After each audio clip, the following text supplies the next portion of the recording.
ધોરાજી પંથકમાં છેલ્લા ઘણા સમયથી સામાન્ય જનતા ઈંધણની અછતથી પરેશાન હતી। હવે ચોમાસાની ઋતુ પૂર્વે ખેડૂતો પણ મુશ્કેલીમાં મુકાયા છે।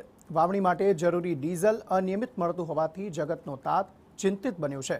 ઈંધણની કૃત્રિમ અછતના કારણે નાના મોટા કોમર્શિયલ વાહનોના પૈડા થંભી ગયા છે।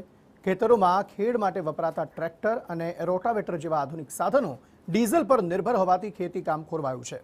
પેટ્રોલ પંપના સંચાલકોના જણાવ્યા અનુસાર મુખ્ય ઓઇલ કંપનીઓ દ્વારા જ જથ્થા પર નિયંત્રણો લાદવામાં આવ્યા હોવાથી સ્થાનિક સ્તરે સપ્લાય ખોરવાઈ છે।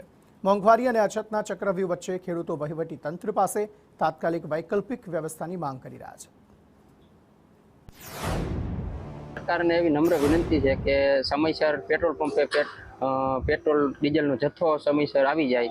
ખેડૂતોને અત્યારે સિઝન વાવણીની સિઝન ચાલુ છે, રોટાવેટર દાંતી આ તે બધી ચાલુ છે, બરોબર।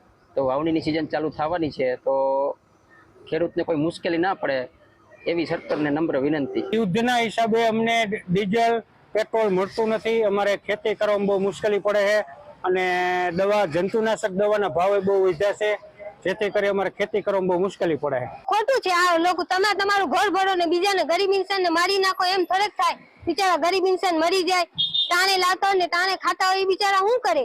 યુદ્ધના હિસાબે તકલીફ તો પડે છે, કારણ કે અત્યારે જે 2 નંબરની જે પ્રોડક્ટ હતી બાયોડીઝલના નામે, જે એલડીઓ ક્રૂડ જે વેચાતું, ટોટલી સદંતર રાજકોટ જિલ્લાની અંદર એલડીઓ બાયોડીઝલ બંધ છે। માંગમાં સતત વધારો થઈ રહ્યો છે। અમારે જોઈએ એટલો પુરવઠો અમને કંપની તરફથી મળતો નથી।